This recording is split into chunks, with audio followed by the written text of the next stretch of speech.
لقمان رحمۃ اللہ علیہ فرماتے ہیں، جو حرام کے طریقوں سے روزی کماتا ہے وہ اپنی آخرت کو آگ سے بھرتا ہے۔ کبھی لالچ مت کرو، لالچی انسان ہمیشہ دھوکے میں ہی رہتا ہے۔ غریب کانے آدمی اس امیر حریص سے 1000 درجے زیادہ خوش قسمت ہے، جسے ہر دم یہ اندیشہ لگا رہتا ہے کہ میں نہ جانے کب غریب بن جاؤں گا۔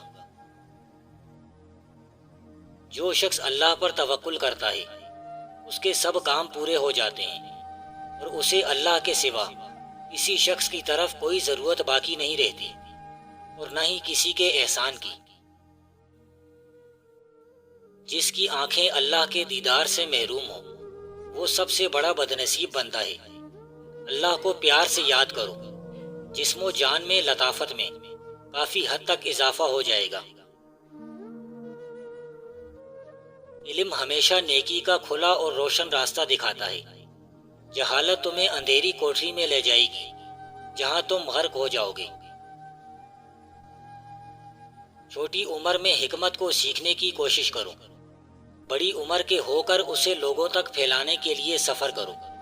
جو بندہ بولے گا وہی سب کچھ پائے گا، جو چپ رہے گا وہ پیچھے رہ جائے گا۔ جذبے مضبوط ارادوں کو جنم دیتے ہیں، اور ارادے اچھے ہوں اور مضبوط ہوں تو عمل کی راہیں بھی صاف اور آسان ہو جاتی ہیں۔ ارادے کمزور ہوں تو معمولی سا کام بھی پہاڑ جتنا بڑا اور مشکل نظر آتا ہے۔ اگر دارالایمان میں کامیابی چاہتے ہو تو اپنے نفس کو کجروی سے بچا کر رکھو۔ دوسروں کو تکلیف دے کر خوشی حاصل کرنا بے حسی اور خود غرضی کی علامت ہے۔ جب تک برائی اپنا پھل نہیں لاتی انسان اس برائی میں خوش رہ سکتا ہے۔ جب برائی بھی پھل لاتی ہے تو پھر انسان برائی کو سمجھ لیتا ہے۔ انسانیت ہمیں یہ درس دیتی ہے کہ ہم اپنے ہمسائے کی عزت کریں اور اس کا خیال رکھیں، اپنے والدین کی تعظیم کریں، اپنے ذہن کو آلودگی سے پاک رکھیں۔ ایثار و قربانی کے جذبے کو کبھی ماند نہ پڑنے دو۔ یہ ایثار و قربانی سے کام لینا ہی زندگی گزارنے کا اصل ڈھنگ ہے۔ جس نے اولاد کی پرورش اچھے طریقے سے کی اس نے بڑھاپے میں سکھ پایا۔ عبادت کا صحیح مزہ چاہتے ہو تو فرائض الہی کی بجا آوری میں کوتاہی مت کرو۔ لوگوں کے ساتھ نیکی کرنے کو لازم پکڑو، کیونکہ قیامت کے دن کے لیے یہ اچھا خوشہ ہے۔ انجام کار میں 2 صورتیں پیش آتی ہیں، یا تو سوال کرنے کی غرض سے شفا حاصل ہوتی ہے یا انتظار کی بیماری سے نجات ملتی ہے۔ جو غیر اللہ کی طرف اشارہ کرتا ہے تو اس کو یہ نظر اللہ سے دور کر دیتی ہے۔ یہ مت کہے کہ غیر میرا دشمن ہے، تو خود اپنا دشمن ہے۔ جس نے شرم کے لبادے کو اپنا پیرہن بنایا وہی باعصمت کہلایا۔ دنیا کی ظاہری چمک دمک سے بچو، وگرنہ شدید آزمائش میں مبتلا کر دیے جاؤ گے۔ شرمگاہ کی شہوت صرف 3 چیزوں سے جنم لیتی ہے۔ اول آنکھ کے دیکھنے سے، دوم ہاتھ کے چھونے سے، سوم کان کے جذب کرنے والی بات سننے سے جنم لیتا ہے۔ عالم کا ہر جز الوہیت قبول نہیں کرتا اور خدا عبودیت قبول نہیں کرتا۔ یہ عالم سارے کا سارا غلام ہے، اور حق سبحانہ و تعالی اکیلا ہی واحد معبود اور ملجا ہے۔ اسے اوصاف الہیہ کے الٹ کسی وصف سے متصف کرنا جائز نہیں، جیسا کہ عالم کو اوصاف عبودیت اور حدوث کے الٹ کسی وصف سے متصف کرنا درست نہیں۔ جب صورت حالات خطرناک ہو تو دانا لوگ خاموش رہتے ہیں۔ گفتگو چاندی ہے اور خاموشی سونا۔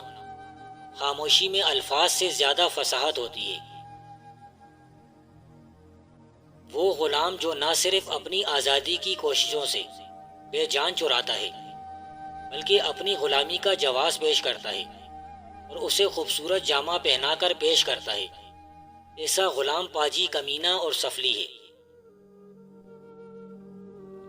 جب اہل اللہ نے فکر کا مرتبہ جانا اور انہیں یہ پتہ چلا کہ یہ علماء رسوم غور و فکر کرنے والے صالحین کی انتہا ہے اور یہ فکر صرف اشیاء کے درمیان مناسبات کا ہی بتاتی ہے، تو انہوں نے اسے اہل تفکر کے لیے چھوڑ دیا اور اس بات کو پسند نہ کیا کہ یہ ان کا حال کہلائے۔ قضا پر رضا اختیار کرو، جنت کے حقدار بن جاؤ گے۔ خوف خدا یہ ہے کہ ہر بے کام سے کنارہ کشی اختیار کی جائے۔ جس نے شرم و حیا کو بالائے طاق رکھ دیا، اس نے خسارے کا سودا کیا۔ احسان کر کے احسان جتانا کم ظرفی ہے، لالچی اور دھوکے باز انسان بالآخر پچھتاتا ہے۔ جب یہ بات طے شدہ ہے کہ شیطان ہی انسان کا اصلی و ازلی دشمن ہے، تو پھر شیطان کے ہر وار سے بچنے کی کوشش کرو۔ شیطان کو کوئی موقع نہ دو کہ وہ تم پر حملہ کر سکے۔ گناہ کا کوئی جواز نہیں ہوتا۔ جو لوگ گناہ کا جواز پیش کرتے ہیں وہ غلط فہمی میں مبتلا ہیں۔ آخرت میں گناہوں پر مواخذہ ضرور ہوگا۔ اللہ تعالیٰ کو پیار سے یاد کرو، جسم و جان میں لطافت بڑھ جائے گی۔ اللہ تعالیٰ کے حضور شرمندہ ہونا دنیا میں نابینا ہونے سے زیادہ بد نصیبی ہے، اور دل کا خدا کی جانب سے اندھا ہو جانا اس سے بڑی بد نصیبی ہے۔ پخانے کے ساتھ خون آئے تو گاجر کے رس میں ادرک ڈال کر پی لیجیے، خون آنا بند ہو جائے گا۔ مخلوق کے ساتھ راحت نہیں، لہٰذا حق کی طرف لوٹ، یہی تیرے لیے بہتر ہے۔ اگر تو مخلوق کے ساتھ انہی کے مطابق معاملہ کرے گا تو حق سے دور ہو جائے گا۔ اگر تو ان سے ویسا معاملہ کرے گا جیسا تو خود ہے تو وہ تجھے مار ڈالیں گے، لہٰذا چھپ جانا ہی بہتر ہے، اور آسان حل یہ ہے کہ تو ان کے ساتھ ہو کر بھی نہ ہو۔ عقلاً اور شرعاً فکر ذات حق میں کوئی عمل دخل نہیں رکھتی۔ بے شک شریعت نے ذات باری تعالیٰ میں تفکر سے منع کیا ہے۔ اسباب حجاب اور حجاب یہ ہر اس شخص کو حق تعالیٰ تک پہنچاتے ہیں جو انہیں دربان سمجھے، اور جو انہیں رب مانے تو یہ اسے اپنے تک ہی روک لیتے ہیں۔ اگر گناہگاروں کی زبانیں اللہ تعالیٰ بند کر دیتا تو زیادہ تر لوگ گونگے ہوتے۔ انسان کے دونوں محافظ فرشتے دن رات کسی بھی وقت اس سے جدا نہیں ہوتے۔ اگر دولت مند ہونا چاہتے ہو تو فجر کی سنتوں کے بعد یہ آیت 3 مرتبہ پڑھ لو۔ فَلِلَّهِ الْحَمْدُ رَبِّ السَّمَاوَاتِ وَرَبِّ الْأَرْضِ رَبِّ الْعَالَمِينَ وَلَهُ الْكِبْرِيَاءُ فِي السَّمَاوَاتِ وَالْأَرْضِ وَهُوَ الْعَزِيزُ الْحَكِيمُ۔ اپنی زندگی میں کبھی پریشانیاں نہیں دیکھو گے، دولت پیسے دونوں ہاتھوں سے سمیٹتے رہو گے۔